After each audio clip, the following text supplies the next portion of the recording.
All right, ready for a deep dive? Yeah, to do it. We're talking about athletes, but not just on the field. We're going way beyond that. Way beyond.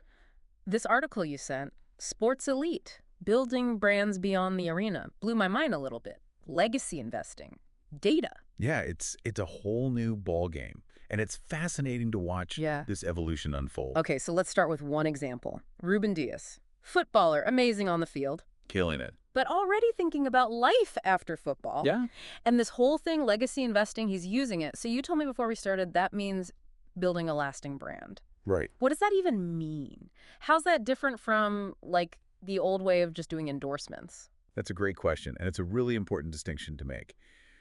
You know, we used to think of endorsements as, here's a famous athlete, slap their name on a product, call it a day. Right. Legacy investing is different. It's bigger. It's about building something that endures. Think LeBron James. Okay. Right. Not just a basketball player. He's a media mogul, an investor, a cultural icon. Dias is playing that long game. So it's less about the quick buck and more about It's about passion. It's about aligning yourself with things that really resonate with you, that you really believe in. Okay, that makes sense. So it's not just about any brand that comes along. You have to be really intentional, which I guess is what Lewis Hamilton's doing with that Dior partnership. Exactly. Yeah. And that's what's so interesting. It's not just, hey, we're our logo. It's come in, be part of the design. That's a whole different level. It is a different level. Yeah. And I think it speaks to this desire for authenticity that we see, especially from younger generations. So you can sniff out the fake stuff a mile away, right? Absolutely. Yeah. Consumers are savvy.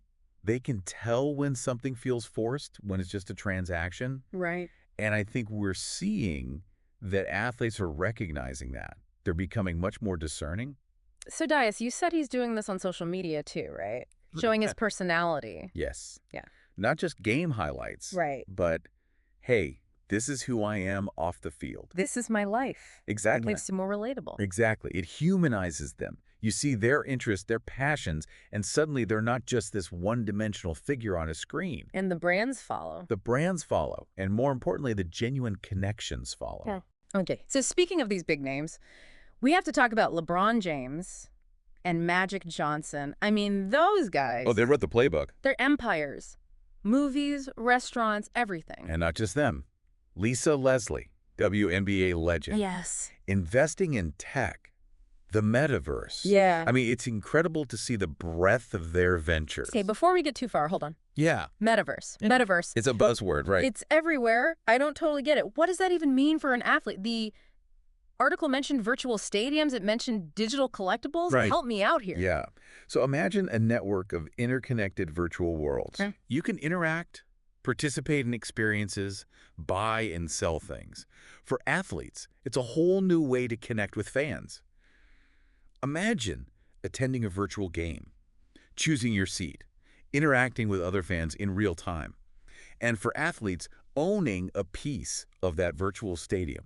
It's mind-blowing. So this is way more than just posting your highlight reel. This is next level On Instagram. engagement. It's immersive, it's interactive. Wow. Okay. And what I find really interesting about these athlete entrepreneurs is they're not waiting until they're done playing. Exactly. They're thinking long-term. They're doing it all at the same time. Like LeBron, that Nike deal. From the jump, lifetime partnership. He understood the power of aligning himself with a brand that shared his vision. Yeah. And it's paid off in spades from the start. They didn't wait until their playing days were over to say, okay, now what?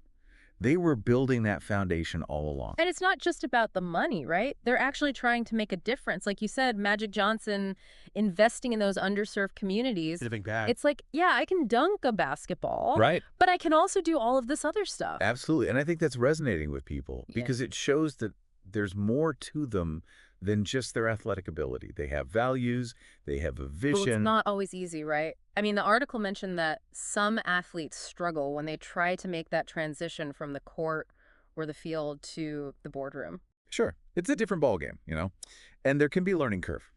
So, like, what are some of the challenges? Well, one of the biggest ones is overcoming that perception of being just an athlete. Oh, interesting.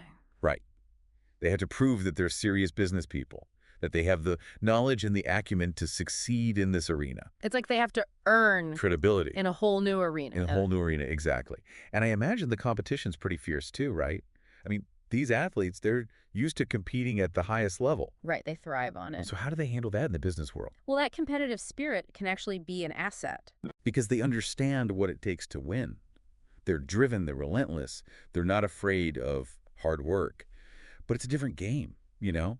You've got established CEOs, seasoned investors. Right. So surrounding yourself with the right team is essential. Having a strong support system, advisors who can guide you, that's crucial. Like a good coach? Exactly. Because even with all the talent in the world, you need the right guidance to navigate this new territory. But one wrong move and Oh, it's it can be costly. game over. Absolutely. We've all heard those stories of athletes making bad investments, getting taken advantage of. Financial literacy is so important For everyone for everyone, but especially for athletes who often come into large sums of money very quickly. early in their careers. Exactly. And they need to know how to manage it, how to make it work for them long term. Okay, so we've talked about the challenges, but what about the actual playbook? How are they getting their brands out there? It's not enough to just Nope. slap your name on something anymore. No, not at all. Consumers today, especially younger generations, they're looking for authenticity. They can smell. They can smell it Yes, a mile away, yeah. a mile away. Mm-hmm. They want to see that you believe in what you're selling, that it aligns with your values. So you've got to walk the walk, You have to walk the walk. not just talk the talk. And I think the smart athletes, they understand that. They're choosing their partnerships carefully. They're using their platforms to amplify causes they care about. They're building brands that are an extension of themselves. And those big moments on the field, those must be huge for building a brand off of it, right? The article talked about that a bit. Oh, those moments are gold. Think about it. Yeah. You score the winning goal, you hit that walk-off home run, all eyes are on you. Your social media explodes. You trend on Twitter. You trend on Twitter, exactly. Yeah. And that's marketing gold. But how do you bottle that? How do you make it last? That's the million-dollar question. It's about capitalizing on that momentum. Okay. Engaging with those new followers, giving them a glimpse behind the curtain. So data comes in here too, right? The article talked about athletes using analytics to see what's working, what's resonating with fans. Data is king, right? Hmm. It's not just about how many followers you have. It's about engagement. It's about understanding who your audience is and what they respond to. Because 1 million followers who don't care Exactly. are not as good as like 10,000 who are 100%. super fans. Engagement is everything. Yeah. And athletes are using data to figure out, okay, this post got a ton of traction. What was it about that? Was it the message? Was it the timing? Was it the image? What is this whole science? It is a science, and it's constantly evolving. And one of the things that's evolving really rapidly is all this new technology, right? The metaverse, NFTs, all that stuff. What do your athletes need to know about that? They need to be paying attention, Yeah. that's for sure. The metaverse, like we were saying, it's still early days, Right. but it has the potential to revolutionize fan engagement. Mm. We're talking about creating immersive experiences, virtual meet and greets, owning digital merchandise. It's a whole new world. And Lisa Leslie is investing in this, right? She is, which is really interesting. Yeah. She sees the potential of these new technologies Right. to not just enhance the fan experience, Right. but also create new revenue streams Okay, that makes sense. and potentially level the playing field, which is something we'll talk about in a bit. Okay, so it's not all about Yeah. virtual reality, though, right? Mm. There are other technologies that are changing the game for athlete branding. Absolutely. And that's one of the most exciting things about this space. It's constantly evolving, which keeps everyone on their toes. And data's a game changer there, too, right? Yeah. We were talking about how it's not just how many followers you have, it's the engagement. Huge, especially for female athletes, The article really emphasized that. because they're often fighting an uphill battle for recognition Way harder. in terms of sponsorships, media coverage, the whole 9 yards. Yeah. Data levels the playing field Okay. because it cuts through the noise and shows the impact. Right. So you can't argue with the... Exactly. so Hard numbers, website traffic, social media engagement, viewership. it's like, boom, here's the data. Exactly. It's not just, oh, we think female athletes are marketable. It's, here's the proof.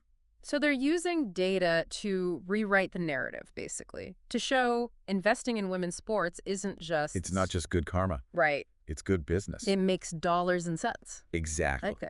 And we are seeing that shift happen, which is exciting. It is. The article quoted Maria Carlson DeCecco. She's a CEO of a sports agency, and she basically said, data can help female players and managers like really boost their brands. And advance women's sports as a whole. Exactly. It's bigger than just one Right, person sure. or one team. It's about changing the game. So final thoughts then on this whole idea of athletes building brands that go way beyond, like, their sport. It's inspiring, honestly, It is. because it shows what's possible when you combine talent, passion, and smart strategy. It's not just about being great at your sport anymore. It's about leveraging that platform to build something meaningful, something that Yeah. lasts. It's about authenticity, purpose, 100%. connecting with your audience on a different level. And that's something we can all learn from, athlete or not. What are your Right. values? What do you stand for? How can you build a brand, a life that reflects that? That's a great point to end on. This was a fascinating deep dive. It really was. Thanks for joining me. My pleasure. Always a good conversation. And until next time, keep exploring, everybody.